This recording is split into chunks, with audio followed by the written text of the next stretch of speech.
हरि ओम। हरि ओम। हरि ओम।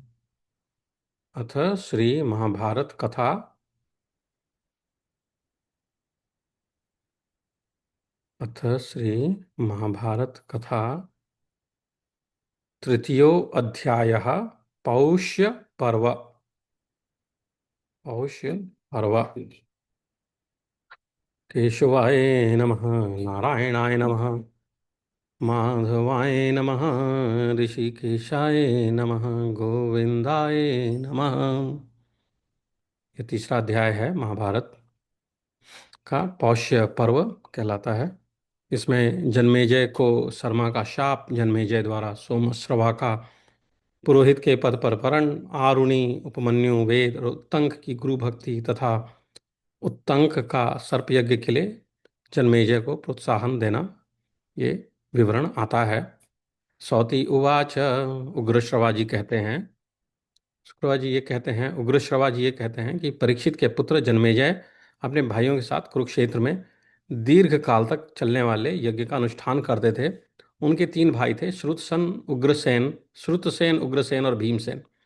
ये तीनों उस यज्ञ में बैठे थे। इतने में ही देवताओं की कुतिया शर्मा का पुत्र सारमय वहां आया। जन्मेजयः पारीक्षितः सह भ्रातृभिः कुरुक्षेत्रे दीर्घसत्रमुपास्यते उपासते। तस्य भ्रातरस्त्रयः शूलसेन, उग्रसेनो, भीमसेन इति। तेषु तत्सत्रमुपासीने स्वागच्छत सारभयः। जन्मेजय के भाइयों ने उस कुत्ते को मारा। वह रोता हुआ अपनी मां के पास गया। स जन्मेजयस्य भ्रातर्भिर्भिहतो रुरुयमाणो मातुः समीपमुगच्छत् समीपम आगच्छत्। तम माता रोरूयमाणमुवाच किम रोदिषि केनाशभिहत इति। बार बार रोते हुए अपने उस पुत्र से माता ने पूछा। रोते हुए पुत्र को देख के उसने पूछा कि बेटा रोता क्यों है, किसने तुझे मारा। माता के इस प्रकार पूछे जाने पर उसने उत्तर दिया कि माँ, मुझे जन्मेजय के भाइयों ने मारा है। स एव मुक्तो मातरम प्रत्युवाच जनमेजयश्च जनमेजयस्य भ्रातृभीतो स्मृति। तम माता प्रत्युवाच व्यक्तम त्वया तत्रापराध्यम येनस्य भियत इति। तब माता बोली, बेटा अवश्य तूने उनका कुछ प्रकट रूप से अपराध किया होगा जिसके कारण उन्होंने तुझे मारा। तब उसने माता से पुनः इस प्रकार कहा कि मैंने कोई अपराध नहीं किया, ना तो उनके भविष्य की ओर देखा, ना उसे चाटा ही। तताम पुनरुवाच नापराध्यामि ना अपराध्यामि किंचनोवेक्षे हविंशी ना वलीह इति। तो यह सुनकर पुत्र के दुख से दुखी हुई उसकी माता शर्मा उसी सत्र में आई जहां जन्मेजय अपने भाइयों के साथ दीर्घकालीन सत्र का अनुष्ठान कर रहे थे। तत्श्रुत्वा तस्य माता शर्मा पुत्र दुखार्ता तत् सत्रमुपागच्छद यत्र स जन्मेजय सह भ्रातृभिर्दीर्घे सत्रमुपास्ते। वहां क्रोध में भरी हुई शर्मा ने जन्मेजय से कहा, मेरे इस पुत्र ने तुम्हारा कोई अपराध नहीं किया था, ना तो इसने भविष्य की ओर देखा, ना उसे चाटा ही था, तब तुमने इसे क्यों मारा। सतया क्रुद्धया तत्रोक्तोयम मे पुत्रो न किंचिद अपराध्यति नावेक्षते हविंशी नावलेढ़ी किमर्थम अभिहत इति। किंतु जन्मेजय और उनके भाइयों ने इसका कुछ भी उत्तर नहीं दिया। तब शर्मा ने उनसे कहा, मेरा पुत्र निरपराध था, तो भी तुमने इसे मारा, अतः तुम्हारे ऊपर अकस्मात ऐसा भय उपस्थित होगा जिसकी पहले से कोई संभावना न रही हो।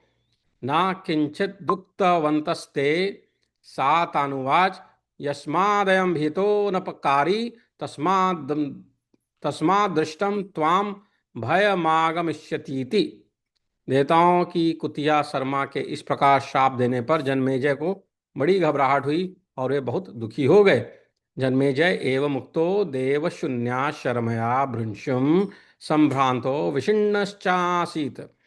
स तस्मिन् सत्रे समाप्ते हस्तिनपुरं प्रत्येत्य पुरोहितमनुरूपमनिच्छमानः परम यत्नमकरोद यो में पाप कृत्याम समयोदिति। उस सत्र के समाप्त होने पर सत्रे समाप्ते वे हस्तिनापुर में आए और अपने योग्य पुरोहित की खोज करते हुए इसके लिए बड़ा यत्न करने लगे। पुरोहित के ढूंढने का उद्देश्य यह था कि वह मेरी इस शाप रूपी पाप कृत्य को, जो बल, आयु और प्राण को नाश करने वाली है, शांत कर दे। एक दिन परीक्षित पुत्र जन्मेजय शिकार खेलने के लिए वन में गए। वहां उन्होंने एक आश्रम देखा जो उन्हीं के राज्य के किसी प्रदेश में विद्यमान था। स कदाचिन मृगयाम गतः पारीक्षितो जन्मेजय कस्मिंश्चित् स्वविषय आश्रमं पश्यत। तत्र कश्चिद् दृशी सांचक्रे श्रुतश्रवा नाम तस्य तपस्याभिरतः पुत्र आस्ते सोमश्रवा नाम। उस आश्रम में श्रुतश्रवा नाम से प्रसिद्ध एक ऋषि रहते थे। उनका पुत्र का नाम था सोमश्रवा। सोमश्रवा सदा तपस्या में ही लगे रहते थे। तस्य तम पुत्रमिवगम्य जन्मेजय परीक्षिता पौरोहित्याय वव्रे। परीक्षित कुमार जन्मेजय ने महर्षि श्रुतश्रवा के पास जाकर उनके पुत्र सोमश्रवा का पुरोहित के पद के लिए वर्ण किया। राजा ने पहले महर्षि को नमस्कार करके कहा, भगवान, आपके ये पुत्र सोमश्रवा मेरे पुरोहित हों। स नमस्कृत्य तम ऋषि मुवाच भगवन्नयम तव पुत्रो मम पुरोहितोस्तिवती। उनके ऐसा कहने पर श्रुतश्रवा ने जन्मेजय को इस प्रकार उत्तर दिया, महाराज जन्मेजय, मेरा यह पुत्र सोमश्रवा सर्पिणी के गर्भ से पैदा हुआ है। यह बड़ा तपस्वी और स्वाध्यायशील है। मेरे तपोबल से इसका भरण पोषण हुआ है। एक समय एक सर्पिणी ने मेरा वीर्य पान कर दिया था, अतः उसी के पेट से इसका जन्म हुआ है। स एव मुक्तः प्रत्युवाच जन्मेजयम भो जन्मेजय पुत्रोयम मम सर्पयाम जातो महातपस्वी स्वाध्याय संपन्नो मत्तपो वीर्य संभृतो मश्रुकम पीतवत्यास्तस्याः कुक्षो जातः। यह तुम्हारी संपूर्ण पाप कृत्याओं, शापजनिक उपद्रवों का निवारण करने में समर्थ है। केवल भगवान शंकर की कृत्या को ही यह नहीं टाल सकता। समर्थोयम भवतः सर्वाः पाप कृत्या शमयितु मंत्रेण महादेव कृत्याम। किंतु इसका एक गुप्त नियम है। यदि कोई ब्राह्मण इसके पास आकर इससे किसी वस्तु की याचना करेगा तो यह उसे उसकी अभीष्ट वस्तु अवश्य देगा। यदि तुम उदारता पूर्वक इसके इस व्यवहार को सहन कर सको अथवा इसकी इच्छा पूर्ति का उत्साह दिखा सको तो इसे ले जाओ। अस्य त्वेकमुपांशुव्रतम यदेनम कश्चित् ब्राह्मणः कंचित् तर्थ भी याचेत तम तस्मै दद्यादयम् यद्येत दुस्तः ससे ततो न स्वे नमीति। अस्य त्वेकमुपांशुव्रतम यदेनम कश्चित् ब्राह्मणः कंचिदर्थ अभियाचेत तम तस्मै दद्यादयम् यद्येत उत्सहसे ततो न स्वे नमीति। श्रुतश्रवा के ऐसा कहने पर जन्मेजय ने उत्तर दिया, भगवान, सब कुछ उनकी रुचि के अनुसार ही होगा। तेनैव मुक्तो जन्मेजयस्तम प्रत्युवाच भगवंस्तत् तथा भविष्यतीति। फिर वे सोमश्रवा पुरोहित के साथ फिर वे सोमश्रवा पुरोहित को साथ में लेकर लौटे और अपने भाइयों से बोले, इन्हें मैंने अपना उपाध्याय पुरोहित बनाया है। ये जो कुछ भी कहें उसे तुम्हें बिना किसी सोच विचार के पालन करना चाहिए। जन्मेजय के ऐसा कहने पर उनके तीनों भाई पुरोहित की प्रत्येक आज्ञा का ठीक ठाक पालन करने लगे। इधर राजा जन्मेजय अपने भाइयों को पूर्वोक्त आदेश देकर स्वयं तक्षशिला जीतने के लिए चले गए और उस प्रदेश को अपने अधिकार पर कर लिया। सातम पुरोहित तम उपादाय वृत्तो भ्रातृनुवाच मयायम व्रत उपध्यायो यादय ब्रूयात तत्य तत्कार्यम विचार्याद्भिर्भविद्धिरीति। तेनैव मुक्त्वा भ्रातरस्तस्य तथा चक्रुः। स तथा भ्रातॄन् समुद्दिश्य तक्षशिलां प्रत्यभिप्रतस्थे तं च देशं वशे स्थापयामास। गुरु की आज्ञा किस प्रकार पालन करना चाहिए, इस विषय में आगे का प्रसंग कहा जाता है। इन्हीं दिनों अयोधधौम्य नाम से प्रसिद्ध एक महर्षि थे। उनके 3 शिष्य हुए, उपमन्यु, आरुणि, पांचाल तथा वेद। एतस्मिन् अनन्तरे कश्चित् दृशिर्धौम्यो नामायोदस्तस्य शिष्यास्त्रयो बभूवुरूपयम् बभूवु रूप मन्युरारूढ़ वदैश्चिति।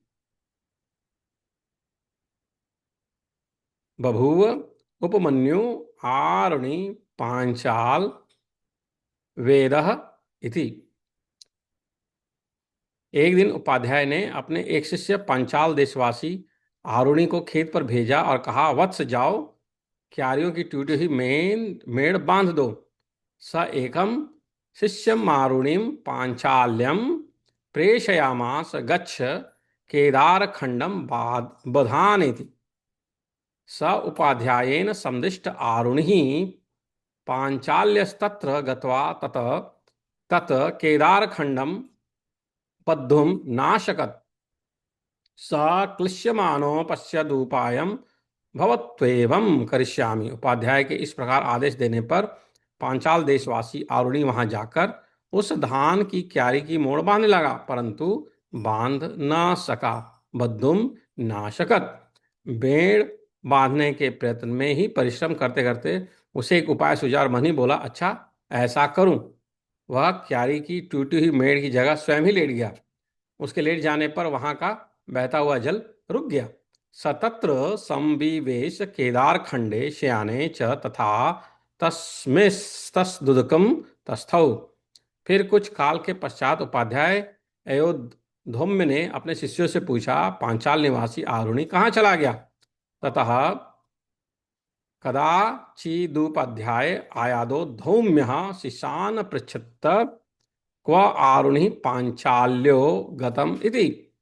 शिष्यों ने उत्तर दिया, भगवान आप ही ने तो उसे यह कहकर भेजा था कि जाओ क्यारी की टूटी हुई मेड़ बांध दो। शिष्यों के ऐसा कहने पर उपाध्याय ने उनसे कहा, तो चलो हम सब लोग वहीं चलें जहां आरुणि गया है। ते तम प्रच्युचुर्भगवस्त्वयेव प्रेषितो गच्छ केदारखंडम बाधानेति। स एव मुक्तस्त्वाशिष्यान् प्रत्युवाच, तस्मात् तत्र सर्वे गच्छामो यत्र स गत इति। वहां जाकर उपाध्याय ने उसे आने के लिए आवाज दी। पांचाल निवासी आरुणि कहाँ हो वत्स, यहाँ आओ। स तत्र गत्वा तस्याह्वनाय तस्या आह्वानाय शब्दम चकार। आवाज दी, भो आरुण्ये पांचाल्य क्वासी वत्से हिति। उपाध्याय का यह वचन सुनकर आरुणि पांचाल सहसा उस क्यारी की मेड़ से उठा और उपाध्याय के समीप आकर खड़ा हो गया। स तत्श्रुत्वा आरुणि रूपाध्याय वाक्यम तस्मात् केदारखंडात् सहसोत्थाय तमुपाध्यायम् उपस्तस्थे। फिर उनसे विनय पूर्वक बोला, भगवान मैं यह हूं, क्यारी की टूटी हुई मेड़ से निकलते हुए अनिवार्य जल को रोकने के लिए स्वयं ही यहाँ लेट गया था। इस समय आपकी आवाज सुनते ही सहसा उस मेड़ को विदीर्ण करके आपके पास आ खड़ा हुआ हूं। प्रोवाच चैनमयस्याम्यत्र केदार खंडे निसरमाण मुदकम वारणीयम समृद्धुम संविष्टो भगवच्छब्दम श्रुत्वैव सहसा विदाय केदार खंडम भवंतम उपस्थितः। मैं आपके चरणों में प्रणाम करता हूं, आप आज्ञा दीजिए मैं कौन सा कार्य करूं। तद अभिवादये भगवंतम आज्ञापयतु। भवान किमर्थम कमर्थम कर्ण करवाणिति। आरुणि के ऐसा कहने पर उपाध्याय ने उत्तर दिया, तुम क्यारी के मेढ़ों को विदीर्ण करके उठे हो, अतः उस उद्दलन कर्म के कारण उद्दालक नाम से प्रसिद्ध हो जाओगे। ऐसा कहकर उपाध्याय ने अरुणि को अनुग्रहित किया। स एव मुक्त उपाध्याय प्रत्युवाच, यस्माद् भवान केदार खंडम विदार्योत्थितस्तस्माद्युद्दालक एव नामना भवान भविष्यतीत्युपाध्यायेन अनुगृहीतः। तो उद्दलन कर्म नाम से प्रसिद्ध हो जाओगे। साथ ही भी यह भी कहा कि तुमने मेरी आज्ञा का पालन किया, इसलिए तुम कल्याण के भागी हो। संपूर्ण वेद और समस्त धर्मशास्त्र तुम्हारी बुद्धि में स्वयं प्रकाशित हो जाएंगे। यस्माच्च त्वया मद्वचनमुनुष्ठितम् तस्मात् श्रेया वाप्यस्यसि। सर्वे च ते वेदा प्रतिभास्यन्ति सर्वाणि च धर्मशस्त्राणीति। उपाध्याय के इस प्रकार आशीर्वाद देने पर आरुणि कृतकृत्य हो अपने अभीष्ट देश को चला गया। उन्हीं अयोधधौम्य उपाध्याय का उपमन्यु नामक दूसरा शिष्य था। स एव मुक्त उपाध्याय नेष्टम देशम जगाम अथापरा शिष्यस्तस्येवायोधस्य धौम्य सोपमनु धौम्य सोपमन्युर्नाम। उस उपाध्याय ने आदेश दिया, वत्स उपमन्यु तुम गौ की रक्षा करो। तम चौपाध्याय प्रेषयामास वत्सोपमन्यो गा रक्षस्वेति। उपाध्याय की आज्ञा से उपमन्यु गौओं की रक्षा करने लगा। वह दिन भर गौओं की रक्षा में रहकर संध्या के समय गुरु जी के घर पर आता और उनके सामने खड़ा हो नमस्कार करता।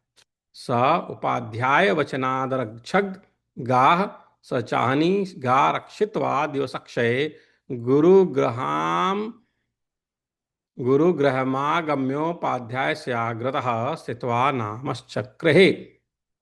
तमुपाध्याय पीवानमपश्यदुवाच चैनं वत्सोपमन्यो केन वृत्तिं कल्पयसि पीवानसि दृढ़मति। उपाध्याय ने देखा उपमन्यु खूब मोटा ताजा हो रहा है। तब उन्होंने पूछा, बेटा उपमन्यु, तुम कैसे जीविका चलाते हो जिससे तुम इतने अधिक हृष्ट पुष्ट हो रहे हो।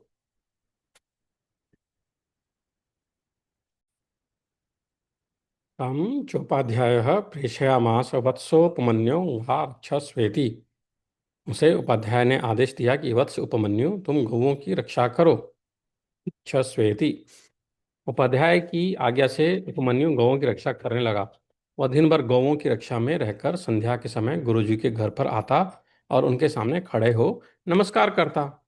स उपाध्याय वचनादरक्षद गाह स चाहनी गा रक्षित्वा दिवसक्षये गुरुगृहमागमप्योपाध्यायस्याग्रतः स्थित्वा नमश्चक्रे। उपाध्याय ने देखा उपमन्यु खूब मोटा ताजा हो रहा है। तब उन्होंने पूछा, बेटा उपमन्यु, तुम कैसे जीविका चलाते हो जिससे तुम इतने हृष्ट पृष्ट हो रहे हो। तम उपाध्यायः पीवानम पश्यनुदुवाच चैनम वत्सोपमन्यो केन वृत्तिम कल्पयसि पीवानसि दृढ़मिति। उसने उपाध्याय से कहा, गुरुदेव मैं भिक्षा से जीवन निर्वाह करता हूँ। सोपाध्याय प्रत्युवाच भो भैक्ष्येण वृत्तिम कल्पयामिति। यह सुनकर उपाध्याय उपमन्यु से बोले, मुझे अर्पण किए बिना तुम्हें भिक्षा का अन्न अपने उपयोग में नहीं लाना चाहिए। उपमन्यु ने बहुत अच्छा कहकर उनकी आज्ञा स्वीकार कर ली। अब वह भिक्षा लाकर उपाध्याय को अर्पण करने लगा। तमुपाध्याय प्रत्युवाच मय्य निवेद्य भैक्ष्यम नोपयोक्तव्यमिति सतथेत्युक्त्वा भैक्ष्यम चरित्वापोध्याय नयवेदयत्। उपाध्याय उपमन्यु से सारी भिक्षा ले लेते थे। उपमन्यु तथास्तु कहकर पुनः पूर्ववत गौओं की रक्षा करता रहा। वह दिन भर गौओं की रक्षा में रहता और संध्या के समय पुनः गुरु के घर पर आकर गुरु के सामने खड़ा हो नमस्कार करता। स तस्मादुपाध्यायः सर्वमेव भैक्ष्यम गृह्णात् स तथेत्युक्त्वा पुनरक्षद गाः अहनि रक्षित्वा निशामुखे गुरुकुलमागम्य गुरुकुलमागम्य गुरुकुलम आगम्य गुरोरग्रतः स्थित्वा नमश्चक्रे। उस दशा में भी उपमन्यु को पूर्ववत हृष्ट पृष्ट देखकर उपाध्याय ने पूछा, बेटा उपमन्यु, तुम्हारी सारी भिक्षा तो मैं ले लेता हूं, फिर तुम इस समय कैसे जीवन निर्वाह करते हो। तमुपाध्यायस्थ थापि पीवनामेव दृष्टावोवाच वत्सोपमन्यो सर्वमाशेषस्तस्ते भैक्ष्यम गृह्णामि किनेदानीं वृत्तिम कल्पयसीति। उपाध्याय के ऐसा कहने पर उपमन्यु ने उत्तर दिया, भगवान, पहले की लाई हुई भिक्षा आपको अर्पित करने के बाद करके अपने लिए दूसरी भिक्षा लाता हूँ और उसी से अपनी जीविका चलाता हूँ। स एव मुक्त उपाध्यायम प्रत्युवाच भगवते निवेद्य पूर्वम परम चरामि तेन वृत्तिम कल्पयामिति। यह सुनकर उपाध्याय ने कहा कि यह न्याययुक्त और श्रेष्ठ वृत्ति नहीं है। तुम ऐसा करके दूसरे भिक्षाजीवी लोगों की जीविका में बाधा डालते हो, अतः लोभी हो, तुम्हें दोबारा भिक्षा नहीं लानी चाहिए। तमुपाध्यायः प्रत्युवाच नैषा न्याय्या गुरुवृत्तिरन्येषामपि भैक्ष्योपजीविनां मृत्युपरोधम करोषि इत्येवं वर्तमानो लुब्धोसीति। उसने तथास्तु कहकर गुरु की आज्ञा मान ली और पूर्ववत गौओं की रक्षा करने लगा। एक दिन गायें चरा चरा कर वह फिर सायंकाल उपाध्याय के घर आया और उनके सामने खड़े होकर उसने नमस्कार किया। स तथेत्युक्त्वा गा अरक्षत् रक्षित्वा च पुनरुपाध्यग्रहमागम्योपाध्यायस्याग्रतः स्थित्वा नमश्चक्रे। उपाध्याय ने उसे फिर भी मोटा ताजा ही देखकर पूछा कि बेटा उपमन्यु, मैं तुम्हारी सारी भिक्षा ले लेता हूं और अब तुम दोबारा भिक्षा नहीं मांगते हो, फिर भी बहुत मोटे हो। आजकल कैसे खाना पीना चलाते हो? तमुपाध्यायस्तथापि पीवानमेव दृष्ट्वा पुनरुवाच वत्सोपमन्यो अहं ते सर्वं भैक्ष्यं गृह्णामि च चान्यच्चरसि पीवानसि भृशं केन वृत्तिं कल्पयसीति। इस प्रकार पूछने पर उपमन्यु ने उपाध्याय को उत्तर दिया, भगवान, मैं इन गौओं के दूध से जीवन निर्वाह करता हूं।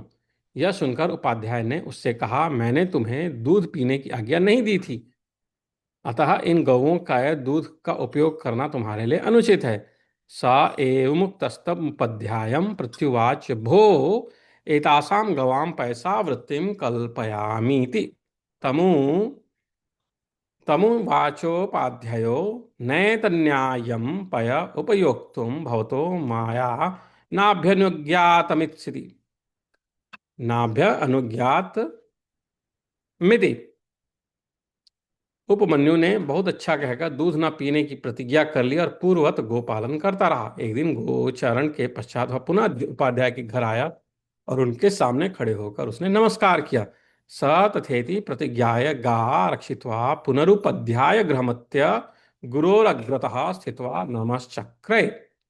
नमस्कार किया, नमश्चक्रे। उपाध्याय ने अब भी उसे हृष्ट पुष्ट ही देखा और पूछा, बेटा उपमन्यु, तुम भिक्षा का अन्न नहीं खाते, दोबारा भिक्षा भी नहीं लेते, गौओं का दूध भी नहीं पीते, फिर भी बहुत मोटे हो। इससे इस समय कैसे निर्वाह करते हो? तमुपाध्याय पीवानमेव दुष्टवोवाच वत्सोपमन्यो भैक्ष्यम नाशनासी न चान्यच्चरसि पयो न पिबसि पीवानसि भृशं केनेकदानीं वृत्तिं कल्पयसीति। इस प्रकार पूछने पर उसने उपाध्याय को उत्तर दिया कि भगवान, ये बछड़े अपनी माताओं के स्तनों का दूध पीते समय जो फेन उगल देते हैं उसी को पी लेता हूं। स एव मुक्त उपाध्यायं प्रत्युवाच भो फेनम पिबामि यमी में वत्सा मात्रणाम स्तनात् पिबंत उद्गीरन्ति। यह सुनकर उपाध्याय ने कहा, ये बछड़े उत्तम गुणों से युक्त है, अतः तुम पर दया करके बहुत सा फेन उगल देते होंगे, इसलिए तुम फेन पीकर तो इन सभी बछड़ों की जीविका में बाधा उपस्थित करते हो, अतः आज से फेन भी ना पिया करो। उपमन्यु ने बहुत अच्छा कहकर उसे ना पीने की प्रतिज्ञा कर दी और पूर्ववत गौओं की रक्षा करने लगा।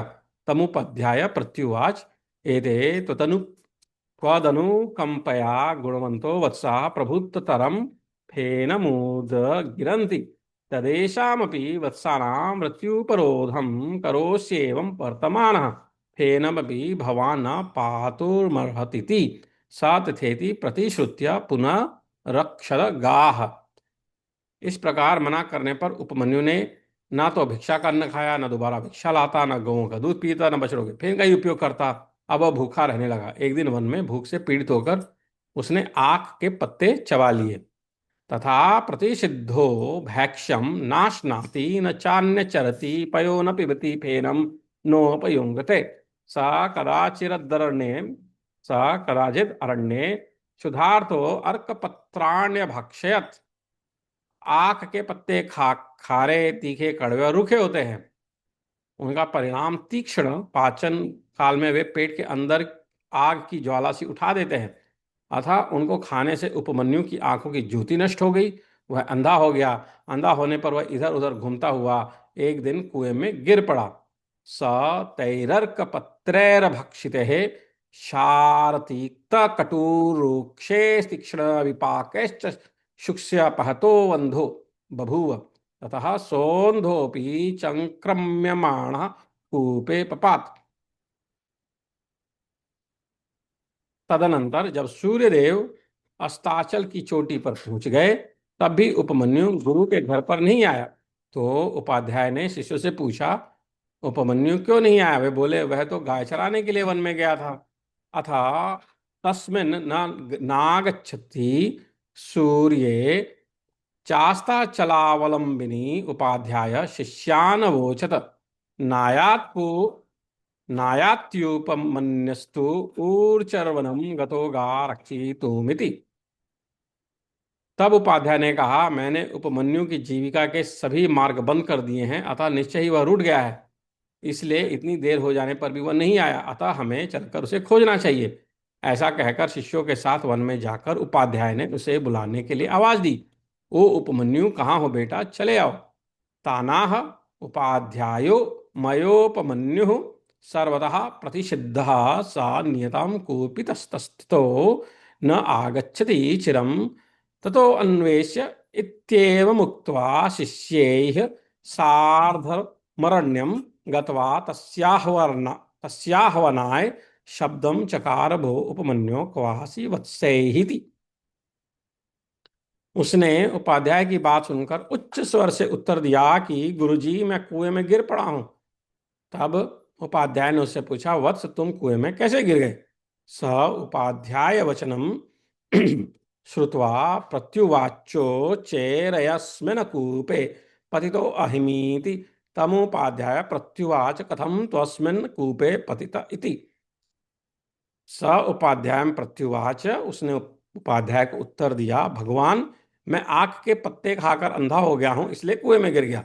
अर्कपत्राणि भक्षयित्वाधिभूतोऽस्म्यतः कूपे पतिता इति। तब उपाध्याय ने कहा, वत्स, दोनों अश्विनी कुमार देवताओं के वैद्य हैं, तुम उन्हीं की स्तुति करो, वे तुम्हारी आंखें ठीक कर देंगे। उपाध्याय के ऐसा कहने पर उपमन्यु ने अश्विनी कुमार नामक दोनों देवताओं की ऋग्वेद के मंत्रों द्वारा स्तुति प्रारंभ की। तमुपाध्याय प्रत्युवाच, अश्विनो स्तुति अश्विनो स्तुहि तौ देवे तौ देवभिषजौ त्वां चक्षुष्मन्तं कर्ताराविति। स एव मुक्त उपाध्यायेनोपमन्युरश्विनो स्तोतुमपच्चक्रमे देवावश्विनो वाग्भिः। हे अश्विनी कुमारों, आप दोनों सृष्टि से पहले से विद्यमान थे, आप ही पूर्वज हैं, आप ही चित्रभानु हैं। मैं वाणी और तप के द्वारा आपकी स्तुति करता हूं, क्योंकि आप अनंत हैं, दिव्य स्वरूप हैं, सुंदर पंख वाले, दो पक्षी की भांति सदा साथ रहने वाले हैं, रजोगुण शून्य तथा अभिमान से रहित हैं, संपूर्ण विश्व में आरोग्य का विस्तार करते हैं। प्रपूर्वगो पूर्वजो चित्रभानु गिरावाश संसामि तपसा ह्यनन्तौ दिव्यौ सुपर्णौ विरजौ विमानावधिक्षेपन्तौ भुवनानि विश्वा। सुनहरे पंख वाले दो सुंदर विहंगमों की भांति आप दोनों बंधु बड़े सुंदर हैं, पारलौकिक उन्नति के साधनों से संपन्न है। ना सत्य ना दस्र, ये दोनों आपके नाम हैं। आपकी नासिका बड़ी सुंदर है, आप दोनों निश्चित रूप से विजय प्राप्त करने वाले हैं। आप ही विवस्वन सूर्य देव के सुपुत्र हैं, अतः स्वयं ही सूर्य रूप में स्थित हो दिन और रात्रि रूप काले तंतुओं से संवत्सर रूप वस्त्र बुनते रहते हैं, और उस वस्त्र द्वारा वेग पूर्वक देवयान और पितृयान नामक सुंदर मार्गों को प्राप्त कराते हैं। हिरण्यमयौ शकुनि सांपरायौ नासत्यदस्रौ सुनसौ वै यजन्त जयन्तौ शुक्लं वयन्तौ तरसा सुवेमाव दिव्ययन्तावसितं विवस्वतः। परमात्मा की काल शक्ति ने जीव रूपी पक्षी को अपना ग्रास बना रखा है। आप दोनों अश्विनी कुमार नामक जीवन मुक्त महापुरुषों ने ज्ञान देकर कैवल्य रूप भगवान महान सौभाग्य की प्राप्ति के लिए उस जीव को काल के बंधन से मुक्त किया है। माया के सहवासी अत्यंत अज्ञानी जीव जब तक राग आदि विषयों से आक्रांत हो अपनी इंद्रियों के समक्ष नत मस्तक रहते हैं, तब तक वे अपने आप को शरीर से आबद्ध ही मानते हैं। ग्रस्ताम सुपर्णस्य बलेन वर्तिका ममंचु च तामस विनो सौभगाय तावत् सुवृत्तावनमंत मायया वसत्तमागा अरुणा उदाहवहन। दिन एवं रात ये मनोवांछित फल देने वाली 360 दुग्धाओ रुगौएं हैं। दिन एवं रात ये मनोवांछित फल देने वाली 308 360 दुधारू गौवें हैं। वे सभी संवत्सर रूपी बछड़े को जन्म देती हैं और उसको पुष्ट करती हैं। वह बछड़ा सबका उत्पादक और संहारक है। जिज्ञासु पुरुष उस उक्त बछड़े को निमित्त बनाकर उन गौओं से विभिन्न फल देने वाली शास्त्र विहित क्रियाएं दुहते रहते हैं। उन सब क्रियाओं का एक तत्व ज्ञान की इच्छा ही दोहनीय मूल है। पूर्वोक्त गौओं को आप दोनों अश्विनी कुमार ही दुहते हैं।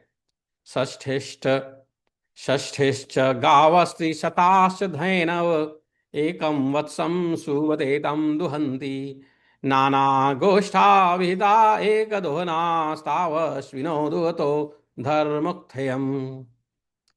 हे अश्विनी कुमारों, इस काल चक्र की एकमात्र संवत्सर ही नाभि है जिस पर रात और दिन मिलाकर 720 अरे टिके हुए हैं। वे सब 12 मास रूपी प्रदियों अरों के थामने वाले पुट्ठों में जुड़े हुए हैं। अश्विनी कुमारों, यह अविनाशी एवं मायामक कालचक्र बिना नेमि के ही अनियत गति से घूमता और इहलोक और परलोक दोनों लोगों की प्रजाओं का विनाश करता रहता है। एकाम नाभिम सप्तशता अराह श्रिताः प्रधिष्वन्या विंशतिरपीता अराह अनेमि चक्रम परिवर्तते जरम मायाश्विनो समन्नक्ति चर्षणी। अश्विनी कुमारों, मेष आदि 12 राशियां जिसके 12 अरे, 6 ऋतुएं जिसकी 6 नाभियां हैं और संवत्सर जिसकी एक धुरी है, वह एकमात्र कालचक्र सब ओर चल रहा है। यही कर्म फल को धारण करने वाला आधार है। इसी में संपूर्ण कालाभिमानी देवता स्थित हैं। आप दोनों मुझे इस काल चक्र से मुक्त करें, क्योंकि मैं यहाँ जन्म आदि के दुख से अत्यंत कष्ट पा रहा हूँ। एकम चक्रम वर्तते द्वादशारम षण्णाभिमेकाक्षमृतस्य धारणम यस्मिन् देवादि विश्वे विषक्तास्तावश्विनो मंचुदम मां विशिदतम। हे अश्विन कुमारों, आप दोनों में सदाचार का बाहुल्य है। आप अपने सूर्य से चंद्रमा अमृत जल की उज्ज्वलता को भी तिरस्कृत कर देते हैं। इस समय मेरु पर्वत को छोड़कर आप पृथ्वी पर सानंद विचर रहे हैं। आनंद और बल की वर्षा करने के लिए ही आप दोनों भाई दिन में प्रस्थान करते हैं। अश्विना बिंदुममृतम मृत भूयो तिरोधत्ताश्विनो दासपत्नी हित्वा गिरिमश्विनो गामुदाचरन्तौ तद्वष्टि महन्ना प्रशिष्टो बलस्य। हे अश्विनी कुमारों, आप दोनों ही सृष्टि के प्रारंभ काल में पूर्वादि 10 दिशाओं को प्रकट करके उनका ज्ञात कराते हैं। उन दिशाओं के मस्तक अर्थात अंतरिक्ष लोक में रथ से यात्रा करने वाले तथा सबको समान रूप से प्रकाश देने वाले सूर्य देव और आकाश आदि 5 भूतों का भी आप ही ज्ञान कराते हैं। उन दिशाओं में सूर्य का जाना देखकर ऋषि लोग भी उनका अनुसरण करते हैं तथा देवता और मनुष्य अपने अधिकार के अनुसार स्वर्ग या मृत्यु लोक की भूमिका उपयोग करते हैं। युवाम दिशो जन यथोदशाग्रे समान मूर्धिन रथयानम वियन्ति तासाम यातमृषयोनु प्रयान्ति देवा मनुष्या क्षितिमाचरन्ति।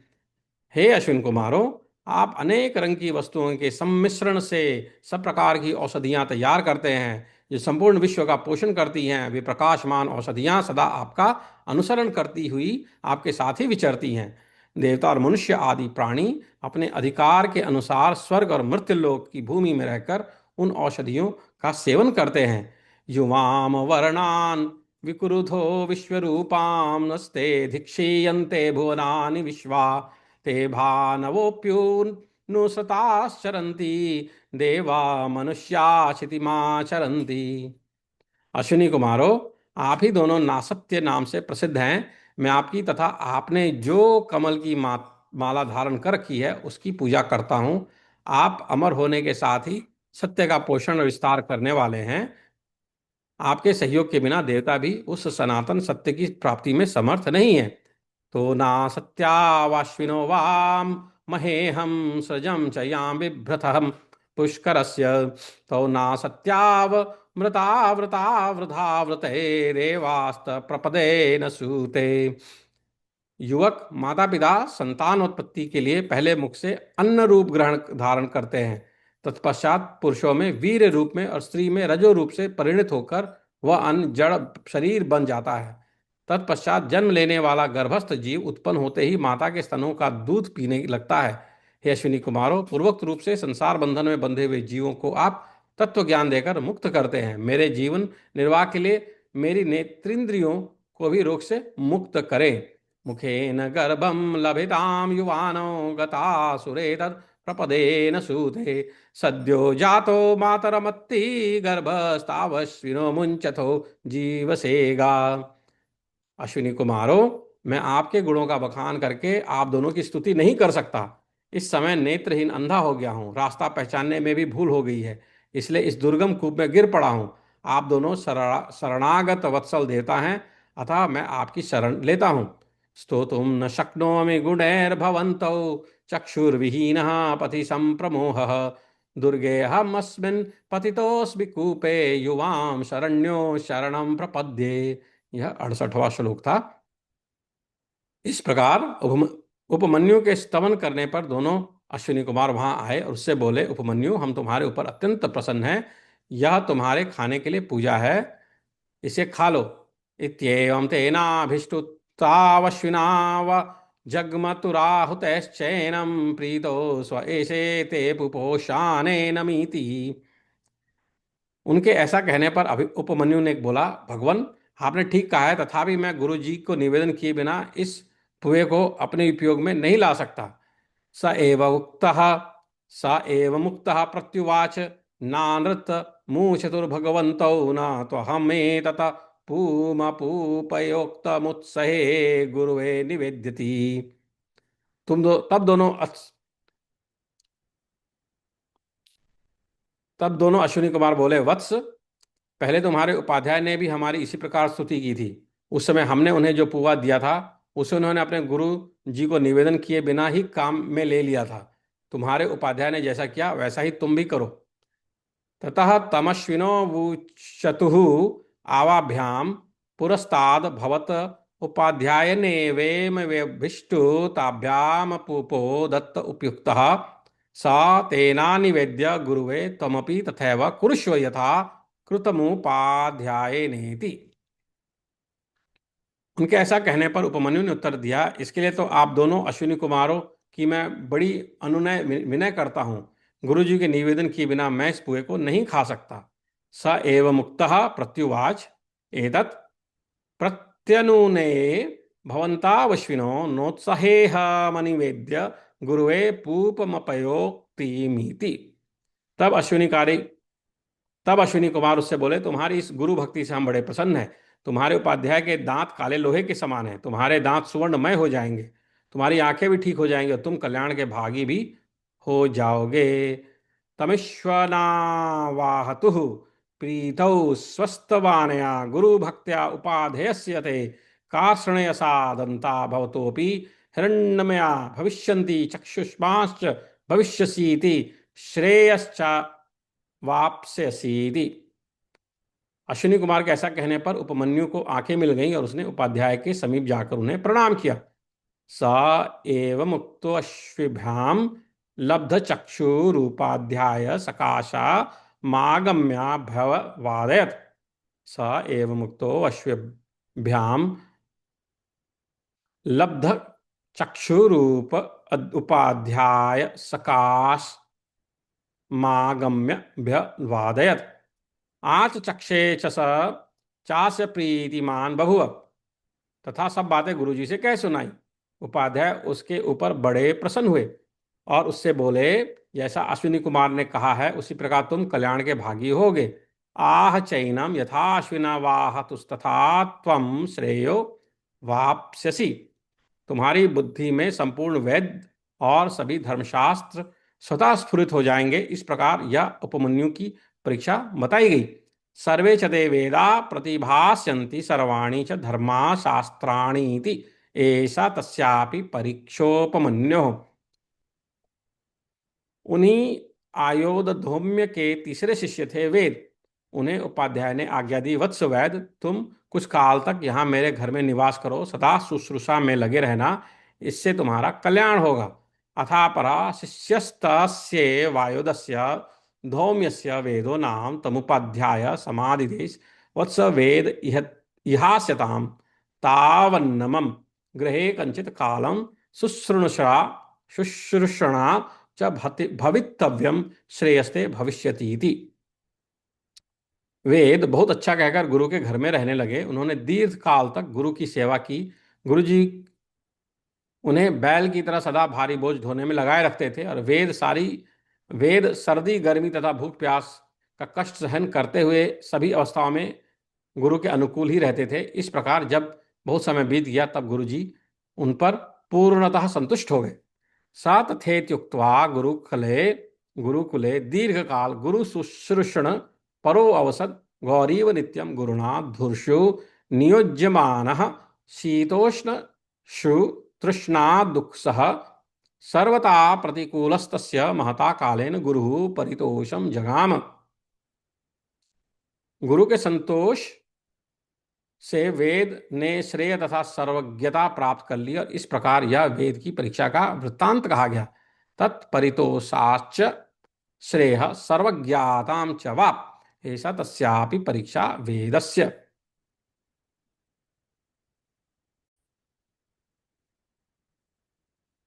तो गुरु के संतोष से वेद ने श्रेय तथा सर्वज्ञता प्राप्त कर ली, और इसी प्रकार वेद की परीक्षा का वृत्तांत कहा गया, ऐसा बताया जाता है। अब उसके पश्चात तदनंतर उपाध्याय की आज्ञा होने पर वेद समावर्तन संस्कार के पश्चात स्नातक होकर गुरुगृह से लौटे। घर आकर उन्होंने गृहस्थाश्रम में प्रवेश किया। अपने घर में निवास करते समय आचार्य वेद के पास तीन तीन शिष्य रहते थे, किंतु वे काम करो अथवा गुरु सेवा में लगे रहो इत्यादि रूप से किसी प्रकार का आदेश अपने शिष्यों को नहीं देते थे, क्योंकि गुरु के धर्म घर में रहने पर छात्रों को जो कष्ट सहन करना पड़ता है उससे वे परिचित थे। इसलिए उनके मन में अपने शिष्यों को क्लेशदायक कार्य में लगाने की इच्छा कभी नहीं होती थी। स उपाध्याये नानुज्ञातः समावृतः तस्मात् गुरुकुलवासात् गृहाश्रम प्रत्यपद्यत। तस्यापि स्वगृहे वसतस्त्रयः शिष्या बभूवः। स शिष्यान् न किंचिदुवाच कर्म वा क्रियतां गुरु शुश्रूषा चेति। दुःखाभिज्ञो हि गुरुकुलवासस्य शिष्यान् परिक्लेशेन योजयितुं नेयेश।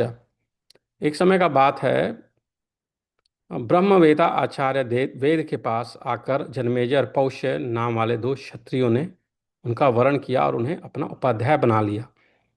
तदनंतर एक दिन उपाध्याय वेद ने यजमान के कार्य से बाहर जाने के लिए उद्यत हो उत्तंक नाम वाले शिष्य को अग्निहोत्र आदि के कार्य में नियुक्त किया और कहा, वत्स उत्तंक, मेरे घर में मेरे बिना किसी वस्तु की कमी हो जाए उसकी पूर्ति तुम कर देना, ऐसी मेरी इच्छा है।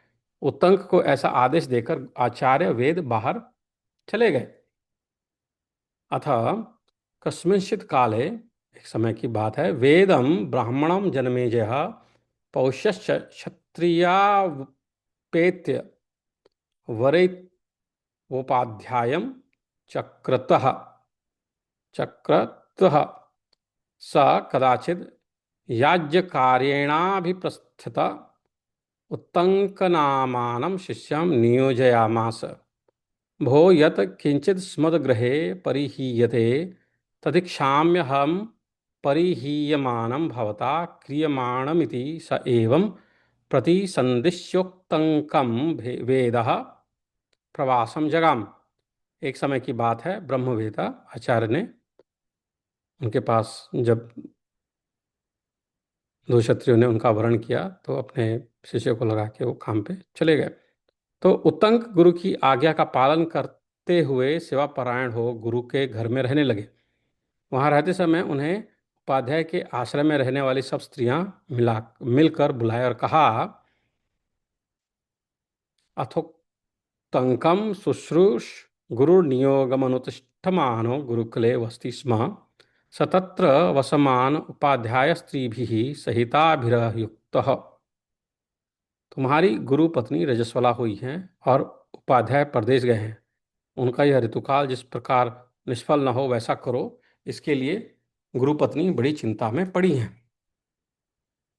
उपाध्यायिनी ते ऋतुमती उपाध्यायस्य प्रोषितस्या यथायमृतुर्वन्ध्यो न भवति तथा क्रियतामेषा विषीदति विषीदतीति। यह सुनकर उत्तंक ने उत्तर दिया, हे स्त्रियों, मैं स्त्रियों के कहने से न करने योग्य निंद्य कर्म नहीं कर सकता। उपाध्याय ने मुझे ऐसी आज्ञा नहीं दी थी कि तुम न करने योग्य कार्य भी कर डालना। एवं मुक्तस्तः स्त्रियः प्रत्युवाच, न मया स्त्रीणां वचनादिदं कार्यं करणीयं, न ह्यहमुपाध्ययेन संदिष्टो कार्यमपि त्वया कार्यमिति। इसके बाद कुछ काल बीतने पर उपाध्याय वेद परदेश से घर लौटे। आने पर उन्हें उत्तंक का सारा वृत्तांत मालूम हुआ। इससे वे बड़े प्रसन्न हुए। तस्य पुनरुपध्यायः कालांतरेण गृहमाजगाम तस्मात् प्रवासात्। स तु तद् वृत्तं तस्याशेषमुलभ्य प्रीतिमान् अभूत्।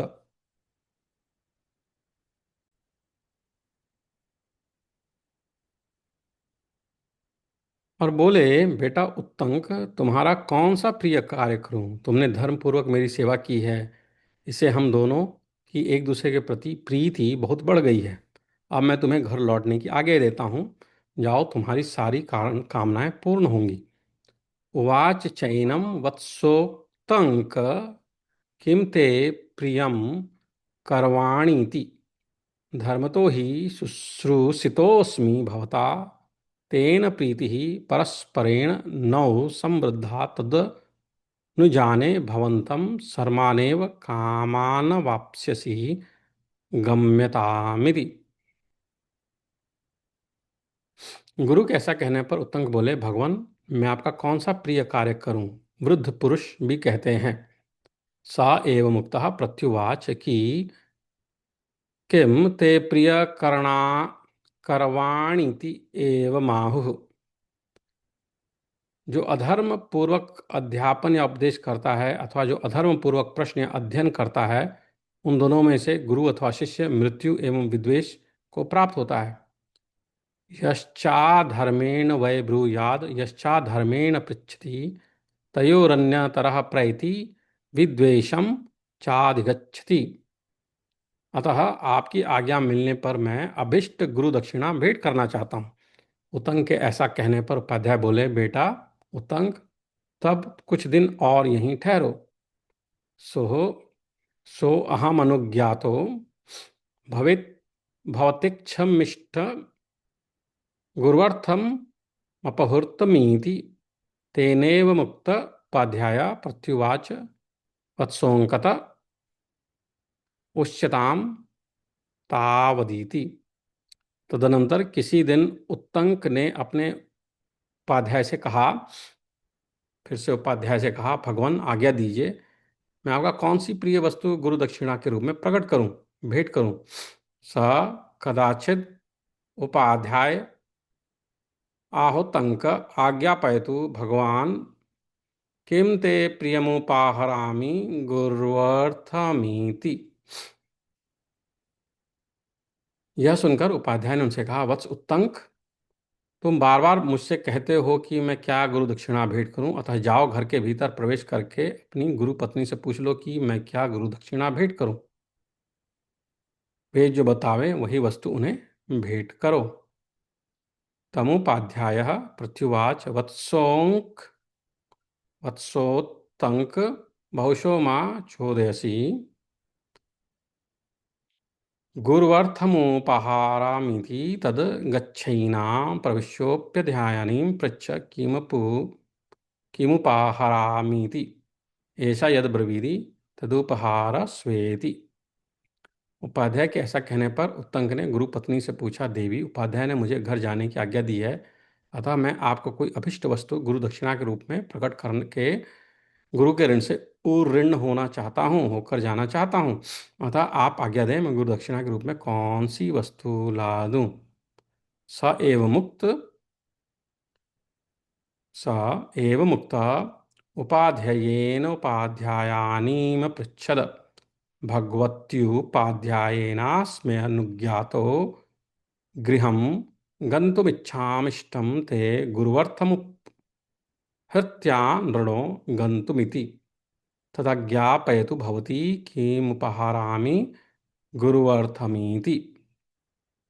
उत्तंग के ऐसा कहने पर गुरु पत्नी ने उनसे बोली, उनसे कहा, वत्स, तुम राजा के पौष्य के यहाँ उनकी छत्राणी पत्नी ने जो 2 कुंडल पहन रखे हैं उन्हें मांग लाने के लिए जाओ। सेवमुक्तोपाध्यायानि तमुक्तंकं प्रत्युवाच गच्छ पौष्यं प्रति राजानं कुंडले भिक्षितुं तस्य क्षत्रियया पिनद्धे। और उन कुंडलों को शीघ्र लेके आओ, आज के चौथे दिन पुण्य व्रत होने वाला है। मैं उस दिन खानों में उन कुंडलों को पहनकर सुशोभित हो ब्राह्मणों को भोजन परोसना चाहती हूँ, अतः तुम मेरे यह मनोरथ पूर्ण करो, तुम्हारा कल्याण होगा, अन्यथा कल्याण की प्राप्ति कैसे संभव है। ते आनयस्व चतुर्थे हनि पुण्यकम भविता ताभ्यामबद्धाभ्याम शोभमाना ब्रह्मणान् परिवेष्टुमिच्छामि तत् संपादयस्व एवं ही कुर्वतः श्रेयो भवितान्यथा कुतः श्रेय इति। गुरुपत्नी के ऐसा कहने पर उत्तंग वहां से चल दिए। मार्ग में जाते समय उन्होंने एक बहुत बड़े बैल को उस पर बैठे हुए एक विशालकाय पुरुष को देखा। उस पुरुष ने उत्तंग से कहा, स एव मुक्तस्तया प्रातिष्ठत्तोत्तङ्कः स पथि अच्छिन् न पश्यदृश भवती प्रमाणं तमधिरूढ़ं च पुरुषमति प्रमाणेव स पुरुष उत्तंकभ्यभासत। क्या बोला?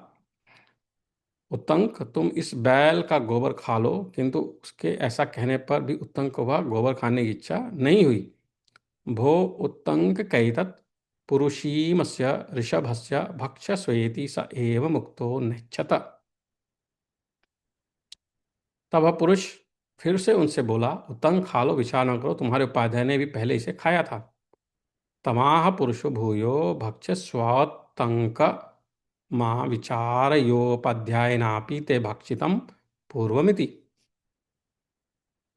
उसके पुनः ऐसा कहने पर उत्तंक ने बहुत अच्छा कहकर उसकी बात मान ली और उस बैल के गोबर तथा मूत्र को खा पीकर उतावली कारण खड़े खड़े ही आचमन किया। फिर वे चल दिए। स एव मुक्तो बाढ़मित्युक्त्वा तदा तद वृषभस्य मूत्रं पूरीशं च भक्षयित्वोत्तङ्कः संभ्रमादुत्थित एवाप उपस्पृश्य प्रतस्थे। जहां वे क्षत्रिय राजा पौष्य रहते थे वहां पहुंचकर उत्तंक ने देखा वे आसन पर बैठे हुए हैं। तब उत्तंक ने उनके समीप जाकर आशीर्वाद से उन्हें प्रसन्न करते हुए कहा, यत्र सा क्षत्रियः पौष्यस्तमुपेत्यासीनमपश्यत्युत्तङ्कः सा उत्तङ्कस्तमुपेत्याशीर्भिरभिन्नत्योवाच। राजन, मैं याचक होकर आपके पास आया हूँ। राजा ने उन्हें प्रणाम करके कहा, भगवान, मैं आपका सेवक पौष्य हूँ, कहिए किस आज्ञा का पालन करूं। अर्थी भवन्तुमा अर्थी भवन्तमुपागतोऽस्मीति स एनमभिवाद्योवाच, भगवन् पौष्यः खलवहं किं करवाणीति। उत्तंक ने पौष्य से कहा, राजन, मैं गुरु दक्षिणा के निमित्त 2 कुंडलों के लिए आपके पास यहाँ आया हूँ। आपकी छत्राणी ने जिन्हें पहन रखा है उन्हीं दोनों कुंडलों को आप मुझे दें, यह आपके योग्य कार्य है। तम उवाच, गुरुवर्थम कुंडलयोरर्थेनाभ्यगतोऽस्मीति ये वै ते क्षत्रियया पिनद्धे कुंडले ते भवान दातुर्मर्हतीति। यह सुनकर पौष्य ने उत्तंग से कहा, ब्राह्मण, आप अंतःपुर में जाकर छत्राणी से वे कुंडल मांग ले। राजा के ऐसा कहने पर उत्तंग ने अंतःपुर में प्रवेश किया। फिर वहां उन्हें छत्राणी नहीं दिखाई दी। तम प्रत्युवाच, पौष्यः प्रविश्यान्तःपुरं क्षत्रिया याच्यतामीति स तैनेव मुक्तः प्रविश्यान्तः पुरं क्षत्रियां नापश्यत्। तब वे पुनः राजा पौष्य के पास आकर बोले, राजन, आप मुझे संतुष्ट करने के लिए झूठी बात कहकर मेरे साथ छल करें, यह आपको शोभा नहीं देता। आपके अंतःपुर में छत्राणी नहीं है, क्योंकि वहां वे मुझे नहीं दिखाई देती। स पौष्यम पुनरुवाच, न युक्तम भवताहम नृतेनोपरिचितुम भवताहम नृतेनोपचरितुम न हि तेऽन्तःपुरे क्षत्रिया सन्निहिता नैनाम पश्यामि। उत्तंक के ऐसा कहने पर पौष्य ने एक क्षण तक विचार करके उन्हें उत्तर दिया, निश्चय ही आप झूठे मुंह हैं। स्मरण तो कीजिए, क्योंकि मेरी छत्राणी पतिव्रता होने के कारण उच्छिष्ट अपवित्र मनुष्य के द्वारा नहीं देखी जा सकती। आप उच्छिष्ट होने के कारण अपवित्र हैं, इसलिए वे आपकी दृष्टि में नहीं आ रही हैं। स एव मुक्तः पौष्यः क्षणमात्रं विमृश्योत्तङ्कं प्रत्युवाच नियतं भवानुचिष्टः स्मर तावन्न हि सा क्षत्रिया उच्छिष्टना शुचिना शक्या दुष्टों प्रतिव्रतात्वात् सैषा नाशुचैर्दर्शनामुपैतीति। उनके ऐसा कहने पर उत्तंक ने स्मरण करके कहा, हाँ अवश्य मुझ में अशुद्धि रह गई है। यहाँ की यात्रा करते समय मैंने खड़े होकर चलते चलते आचमन किया है। तब पौष्य ने कहा, ब्राह्मण, यही आपके द्वारा विधि का उल्लंघन हुआ है। खड़े होकर और शीघ्रतापूर्वक चलते चलते किया हुआ आचमन नहीं के बराबर है। अथैव मुक्ता उत्तंकः स्मृतो वाचास्ति खलु मयोत्थि तेनोपस्पृष्टं गच्छतां चेति न पौषः प्रत्युवाच एष ते व्यतिक्रमो नोत्थितेनोपस्पृष्टं भवतीति शीघ्रं गच्छता चेति। तत्पश्चात उत्तंक राजा से ठीक ऐसा कहकर हाथ पैर और मुंह भली भांति धोकर पूर्वाभिमुख हो आसन पर बैठे और हृदय तक पहुंचने योग्य शब्द तथा फेन से रहित शीतल जल के द्वारा 3 बार आचमन करके उन्होंने 2 बार अंगूठे के मूल भाग से मुख पोंछा और नेत्र नासिका आदि इंद्रिय गोलोक का जल सहित अंगुलियों द्वारा स्पर्श करके अंतःपुर में प्रवेश किया। अथोक्तंकस्तं तथेत्युक्त्वा प्राङ्मुख उपविश्य सुप्रक्षालितपाणिपादवदनो निःशब्दाभिर्फेनाभिरनुष्णाभिहृदगताभिरभस्त्रिः पीत्वा द्विः परिमृज्य खान्याद्भिरूपस्पृश्य चान्तःपुरं प्रविवेश। तब उन्होंने छत्राणी का दर्शन हुआ। महारानी उत्तंक को देखकर खड़ी हो गई और प्रणाम करके बोली, भगवान आपका स्वागत है, आज्ञा दीजिए मैं क्या सेवा करूं। ततस्ताम क्षत्रियाम पश्यत सा च दृष्टवैवक्तलंकम प्रत्युत्थायाभिवाद्योवाच स्वागतम ते भगवन्नाज्ञापय किम करवाणीति।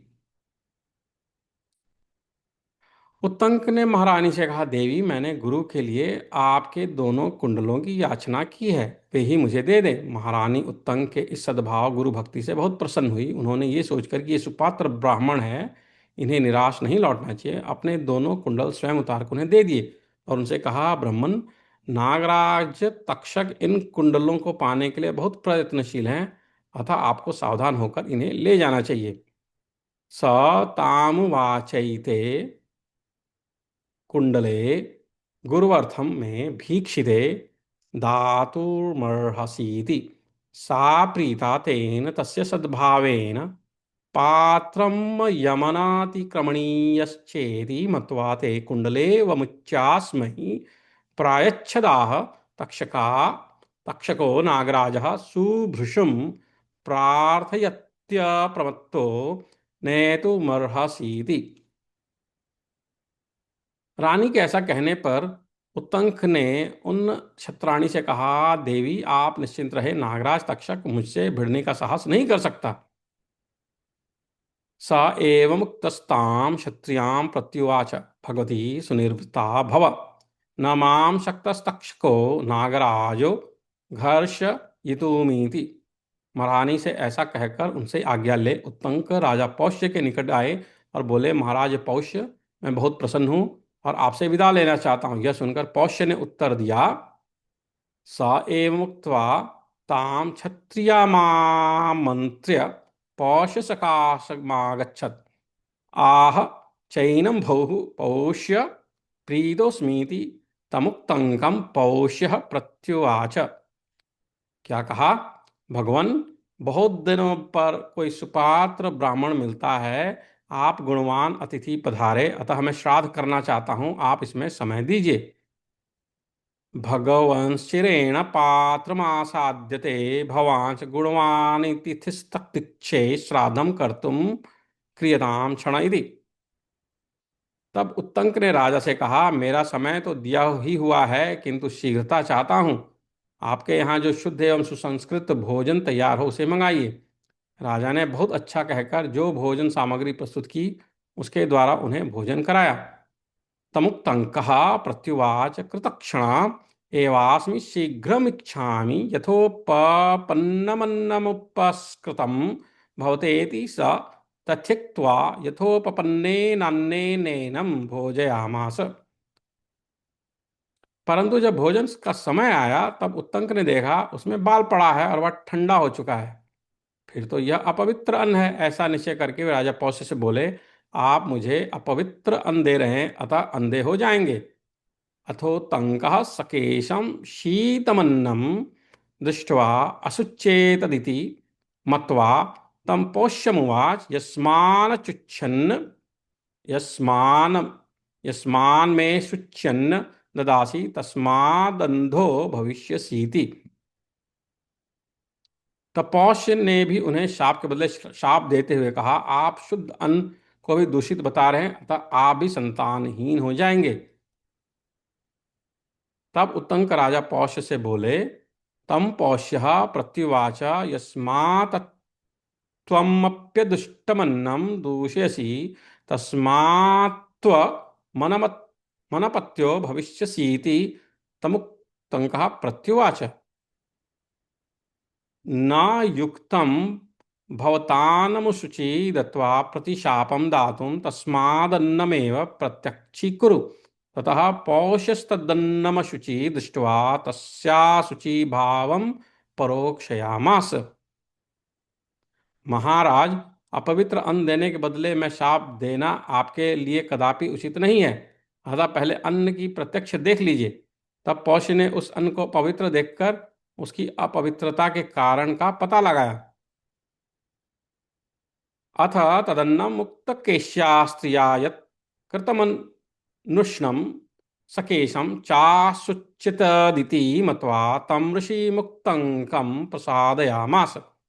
वह भोजन खुले केश वाली स्त्री ने तैयार किया था, अतः उसमें केश पड़ गया था। देर का बना होने से वह ठंडा भी हो गया था, इसलिए वह अपवित्र है। इस निश्चय पर पहुंचकर राजा ने उत्तंक ऋषि को प्रसन्न करते हुए कहा, भगवान, यह केश युक्त और शीतल अन्न अनजान में आपके पास लाया गया है, अतः इस अपराध के लिए मैं आपसे क्षमा चाहता हूँ। आप ऐसी कृपा कीजिए जिससे मैं अंधा ना हूं।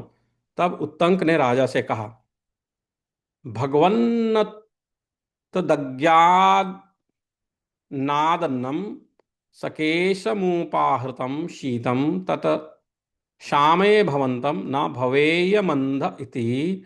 तमुक्तंकः प्रत्युवाच, राजन, मैं झूठ नहीं बोलता। आप पहले अंधे होकर फिर थोड़े ही दिनों में इस दोष से रहित हो जाएंगे। अब आप भी ऐसी चेष्टा करें जिससे आपका दिया हुआ शाप मुझ पर लागू ना हो। न मृषा ब्रवीमि भूत्वा त्वमंधो न चिरादनंधो भविष्यसीति ममपि शापो भवता दत्तो न भवेदिति। यह सुनकर पौष्य ने उत्तंक से कहा, मैं शाप को लौटाने में असमर्थ हूं। मेरा क्रोध अभी तक शांत नहीं हो रहा है। क्या आप यह नहीं जानते कि ब्राह्मण का हृदय मक्खन के समान मुलायम और जल्दी पिघलने वाला होता है? केवल उसकी वाणी में तीखी धार वाले छुरे का प्रभाव होता है, किंतु ये दोनों ही बातें क्षत्रिय के लिए विपरीत हैं। उसकी वाणी तो नवनीत के समान कोमल होती है, लेकिन हृदय पैनी धार वाले छुरे के समान तीखा होता है। तम पौष्य प्रत्युवाच, न चाहम शक्तः शापम प्रत्यादातुं नहि मे मनु मनुरद्याप्युपशमं गच्छति किं चैतद्भवता न ज्ञायते यथा। नवनीतं हृदयं ब्राह्मणस्य वाचि शिरो निहितस्तीक्ष्णधारः तदुभयमैतद् विपरीतं क्षत्रियस्य वाङ् नवनीतं हृदयं तीक्ष्णधारम् इति। अतः ऐसी दशा में कठोर हृदय होने के कारण मैं उस शाप को बदलने में असमर्थ हूं, इसलिए आप जाइए। तब उत्तंक बोले, राजन, आपने अन्न की अपवित्रता देखकर मुझसे क्षमा के लिए अनुनय विनय की है, किंतु पहले आपने कहा था कि तुम शुद्ध अन्न को दूषित बता रहे हो, इसलिए संतानहीन हो जाओगे। इसके बाद अन्न का दोषयुक्त होना प्रमाणित हो गया, अतः आपका यह शाप मुझ पर लागू नहीं होगा। तदेवं गते न शक्तो हम तीक्ष्ण हृदयत्वात् तम शापमन्यथा कर्तुम गम्यतामीति। तमुक्तंकः प्रत्युवाच भवताहं मन्नस्याशुचि भावमालक्ष्य प्रत्युनुनीतः प्राक् च ते विहितम् यस्मादुष्टमन्नं दूषयमसि तस्मादनपत्यो भविष्यसीति। दुष्टे चान्ने नये समम शापो भविष्यतीति। अब हम आप अब हम अपना कार्य साधन कर रहे हैं, ऐसा कहकर उत्तंक दोनों कुमंडलों को लेकर वहां से चल दिए। मार्ग में उन्होंने अपने पीछे आते हुए एक नग्न शपणक को देखा, जो बार बार दिखाई देता और छिप जाता था। साधया सामस्तवदित्युक्त्वा प्रातिष्ठतोत्तंकस्ते कुंडले गृहीत्वा सोपश्यदथ पथि नग्नं क्षपणकमागच्छन्तं मुहुर्मुहुर्मदृश्यमानमदृश्यमानं च। कुछ दूर जाने के बाद उतंक ने उन कुंडलों को एक जलाशय के किनारे भूमि पर रख दिया और स्वयं जल संबंधी कृत शौच, स्नान, आचमन, संध्या तर्पण आदि करने लगे। इतने में ही वह छपड़क वहीं बड़ी उतावली के साथ वहां आया और दोनों कुंडलों को लेकर चंपत हो गया। अथोक्तंकस्ते कुंडले सन्न्यस्य भूमावुदकार्थं प्रचक्रमे। एतस्मिन्नन्तरे स क्षपणकस्तवर्माण उपसृत्य ते कुंडले गृहीत्वा प्राद्रवत्। उक्तंक ने स्नान, तर्पण आदि जल संबंधी कार्य पूर्ण करके शुद्ध एवं पवित्र होकर देवताओं तथा गुरुओं को नमस्कार किया और जल से बाहर निकलकर बड़े वेग से उस क्षपणक का पीछा किया। तामुक्तंको भिसृत्य कृतोदक कार्य शुचि प्रयतो नमो देवेभ्यो गुरुभ्यश्च कृत्वा महता जवेन तमन्वयात्। वास्तव में वह नागराज तक्षक ही था। दौड़ने से उत्तक के अत्यंत समीपवर्ती हो गया। उत्तंक ने उसे पकड़ लिया। पकड़ में आते ही उसने छपण का रूप त्याग दिया और तक्षक नाग का रूप धारण करके वह सहसा प्रकट हुए पृथ्वी के एक बहुत बड़े विवर में घुस गया। तस्य तक्षको दृढ़मासन्नः स तं जग्राह गृहीत मात्रा स तद्रूपं विहाय तक्षक स्वरूपं कृत्वा सहसा धरण्यां विव्रतं महाबिलं प्रविवेश।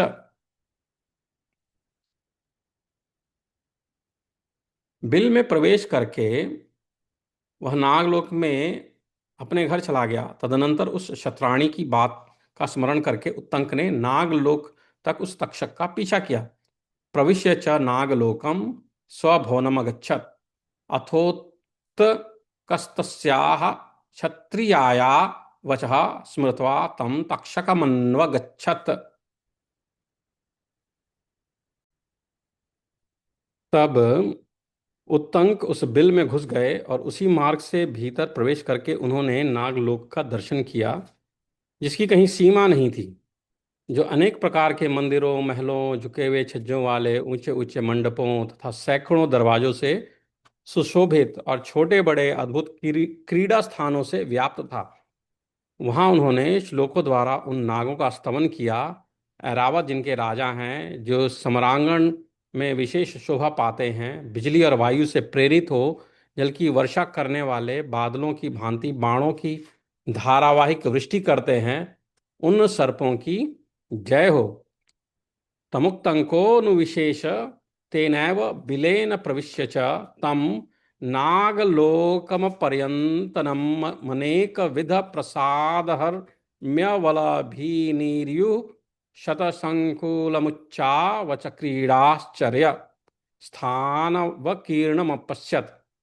स तत्र नागांस्तानस्तु वदेभिः श्लोकैः। य एरावत राजानः सर्पासमिति शोभनाः शरन्त एव जीमूताः सविद्युत्पवनैरिताः। ऐरावत कुल में उत्पन्न नागगणों में से कितने ही सुंदर रूप वाले हैं, उनके अनेक रूप हैं।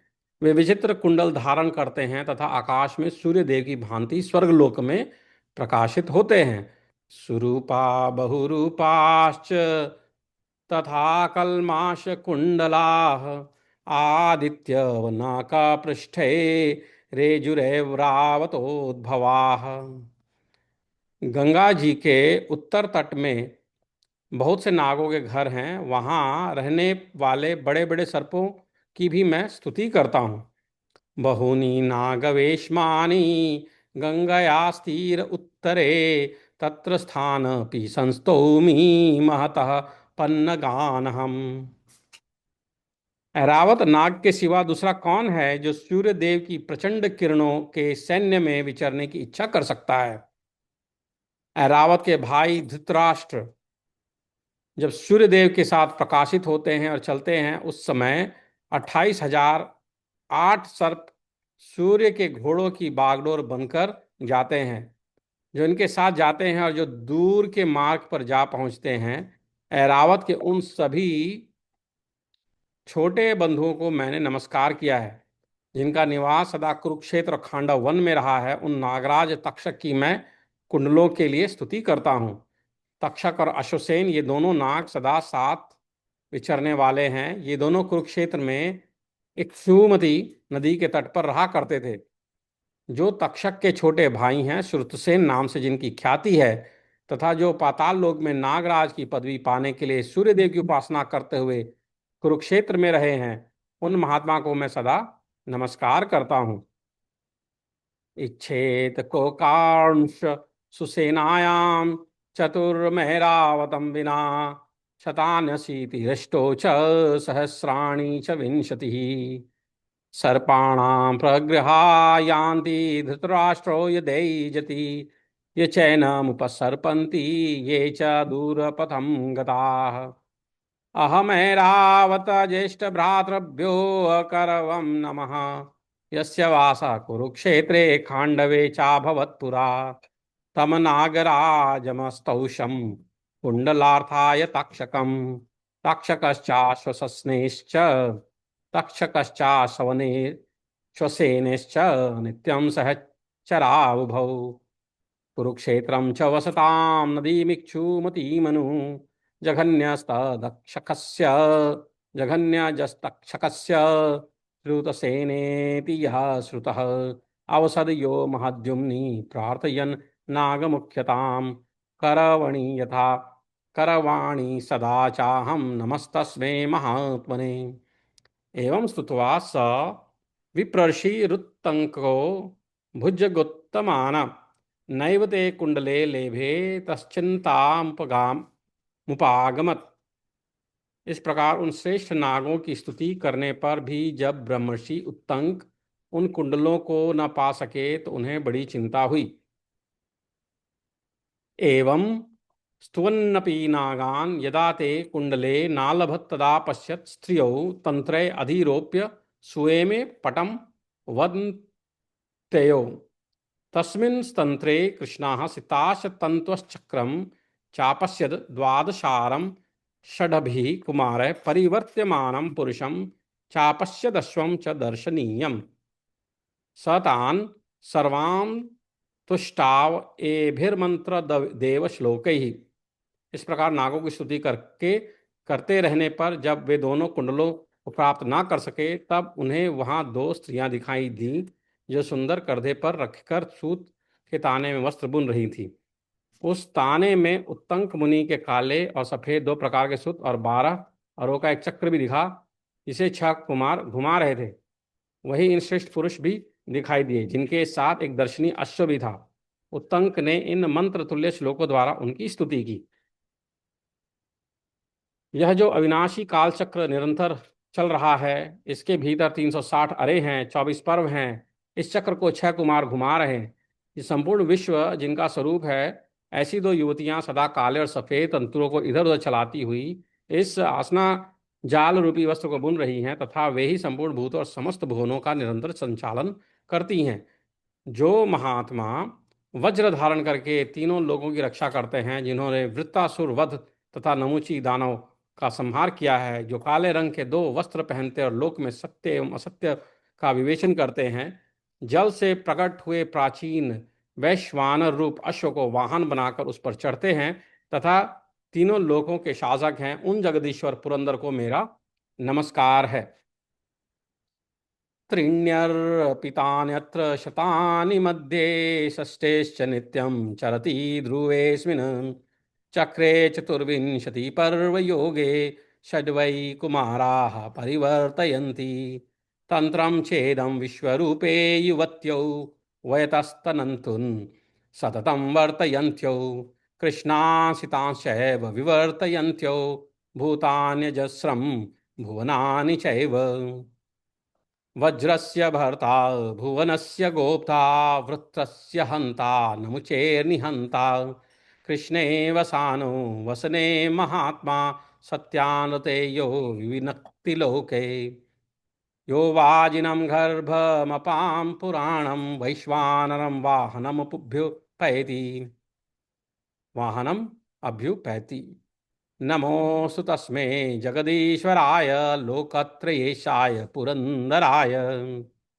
ततः स एनं पुरुषः प्राह प्रीतोऽस्मि तेहामनेन स्तोत्रेण किं ते प्रियं करवाणा करवाणीति स तमुवाच। तब वह पुरुष उक्तंक से बोला, ब्राह्मण, मैं तुम्हारे इस स्तोत्र से बहुत प्रसन्न हूँ, कहो तुम्हारा कौन सा प्रिय कार्य करूँ। यह सुनकर उत्तंक ने कहा, सब नाग मेरे अधीन हो जाएं। उनके ऐसा कहने पर वह पुरुष पुनः उत्तंक से बोला, इस घोड़े की गुदा में फूंक मारो। नागा में वशमीयुरीति सचैनम पुरुषा पुनरुवाच एतमश्वम पाने धम स्वेदि। यह सुनकर उत्तंक ने घोड़े की गुदा में फूंक मारी। फूंकने से घोड़े के शरीर के समस्त छिद्रों से धुएं सहित आग की लपटें निकलने लगी। ततो अश्वस्यापपानमधमत् ततो अश्वाधम्यमानात् सर्वस्रोतोभ्यः पावकार्चिषः सधूमा निष्पेतुः। उस समय सारा नागलोक धुएं से भर गया। फिर तो तक्षक घबरा गया और आग की ज्वाला के भय से दुखी हो दोनों कुंडल लिए सहसा घर से निकल आया और उत्तंक से बोला, ताभिर्नागलोक उपधूपितेथ संभ्रांतस्तक्षको अग्नेस्तेजो भयाद विषण्णः कुंडले गृहीत्वा सहसा भवनानिष्क्रम्योतंगकमुवाच। क्या बोला? ब्राह्मण, आप ये दोनों कुंडल ग्रहण कीजिए। उत्तंक ने उन कुंडलों को ले लिया। कुंडल लेकर वे सोचने लगे, इमे कुंडले गृह्णातु भवनीति सते प्रतिज ग्राहोतंकः प्रतिग्रह्य च कुंडले चिंतयत। क्या सोचे? अहो, आज ही गुरु पत्नी का वह पुण्यक व्रत है और मैं बहुत दूर चला आया हूँ। ऐसी दशा में किस प्रकार इन कुंडलों द्वारा उनका सत्कार कर सकूंगा। तब इस प्रकार चिंता में पड़े हुए उत्तंक से उस पुरुष ने कहा, अद्य तत् पुण्यकमुपाध्यायन्या दूरं चाहमभ्यागतः स कथं संभावयेमीति तत् एनं चिंतयानमेव स पुरुष उवाच। उत्तंक, इसी घोड़े पर चढ़ जाओ, यह तुम्हें क्षण भर में उपाध्याय के घर पहुंचा देगा।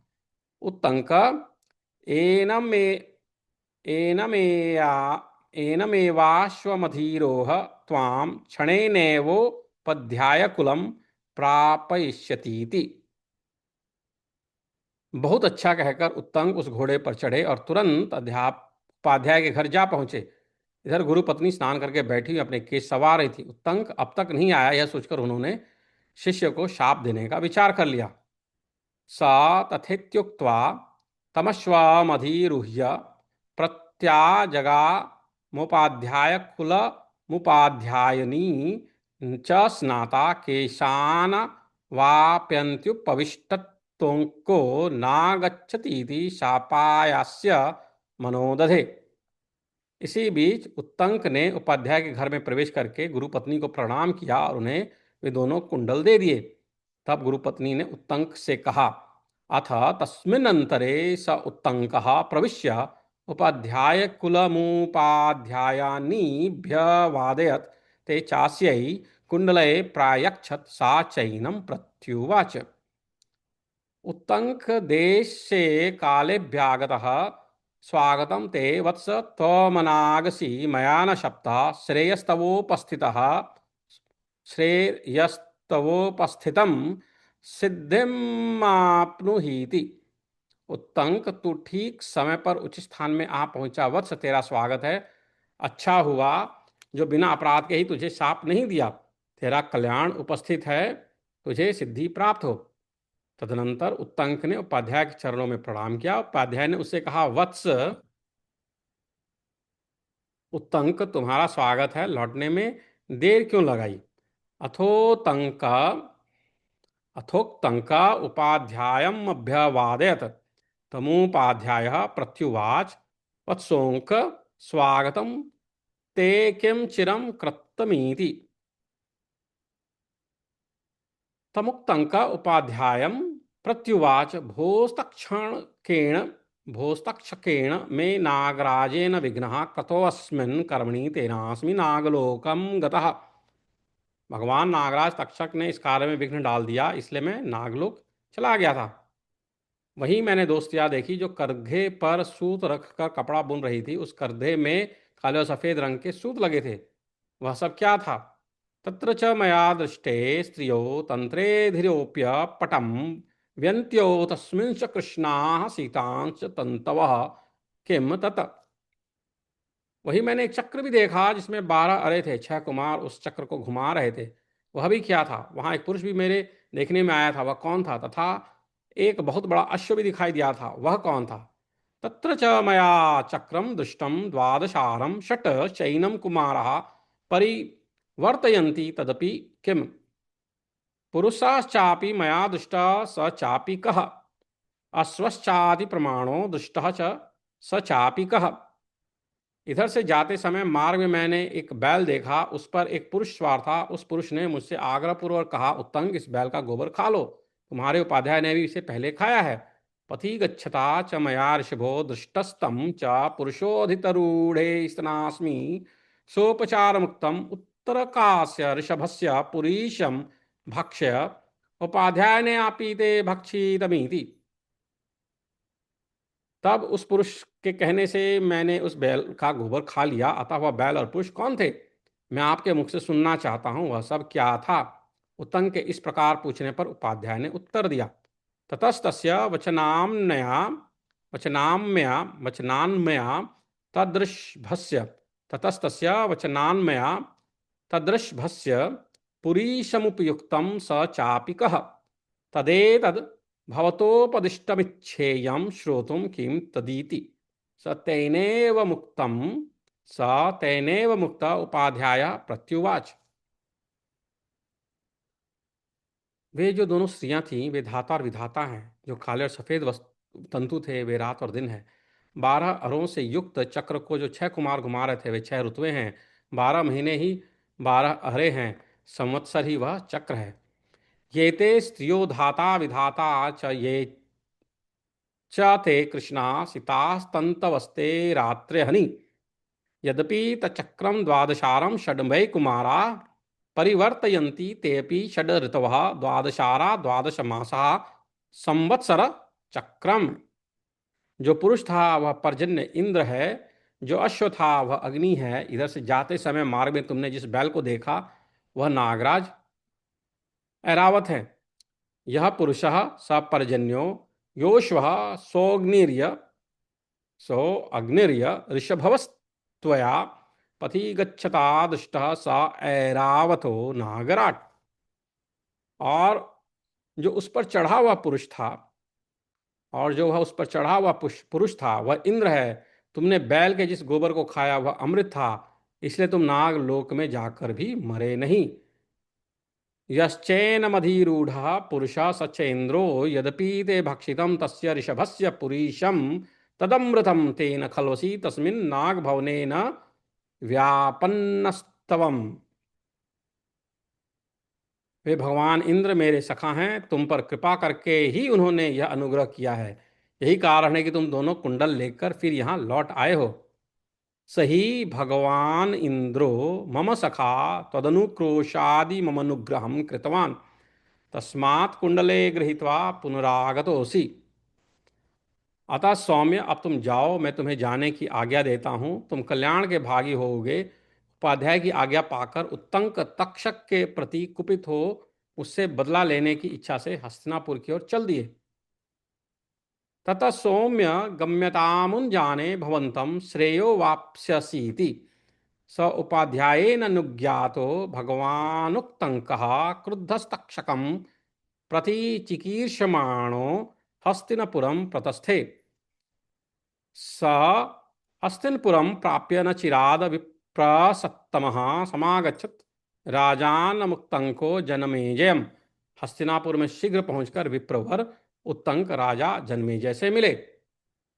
जन्मेजय पहले तक्षशिला गए थे, वो वहां जाकर पूर्ण विजय पा चुके थे।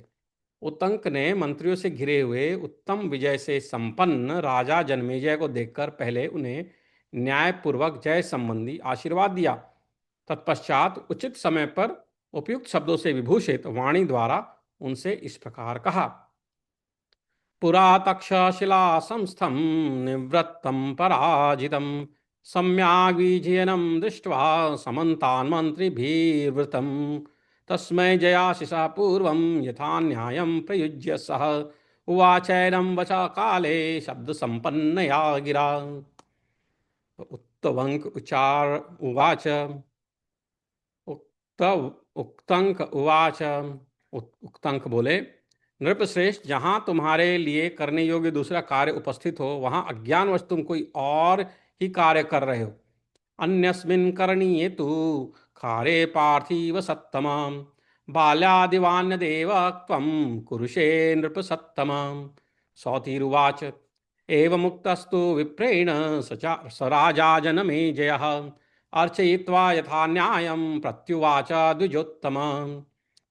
विप्रवर, उग्र श्रवाजी बोलते हैं, विप्रवर, उत्तंक ऐसा कहने पर राजा जन्मेजय ने उन द्विज श्रेष्ठ का विधि पूर्वक पूजन किया और इस प्रकार कहा। जन्मेजय उवाच आसाम प्रजानां परिपालनेन स्वं धर्म स्वं क्षत्रधर्मं परिपालयामि प्रब्रूहि मे किं करणीयमद्य येनासि कार्येण समागस्तस्तवम्। जन्मेजय जी बोले, ब्राह्मण, मैं इन प्रजाओं की रक्षा द्वारा अपने क्षत्रिय धर्म का पालन करता हूँ। बताइए, आज मेरे करने योग्य कौन सा कार्य उपस्थित है, किसके कारण आप यहाँ पधारे हैं। तो जन्मेजय बोले, ब्राह्मण, मैं इन प्रजाओं की रक्षा द्वारा अपने क्षत्रिय धर्म का पालन करता हूँ। बताइए, आज मेरे करने योग्य कौन सा कार्य उपस्थित है जिसके कारण आप यहाँ पधारे हैं। सौती उवाच, तो गृहश्रवा ऋषि जो हैं वो कहते हैं कि राजाओं में श्रेष्ठ जन्मेजय के इस प्रकार कहने पर पुण्यात्माओं में अग्रगण्य विप्रवर उत्तंक ने उन उदार हृदय वाले नरेश से कहा, महाराज, वह कार्य मेरा नहीं आपका ही है, आप उसे कीजिए।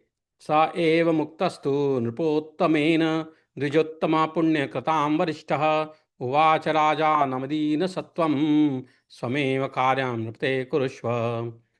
उत्तंक उवाच, इतना कहकर उत्तंक फिर बोले, भूपाल शिरोमणि, नागराज तक्षक ने आपके पिता की हत्या की है, अतः आप उस दुरात्मा सर्प से इसका बदला लेना चाहिए।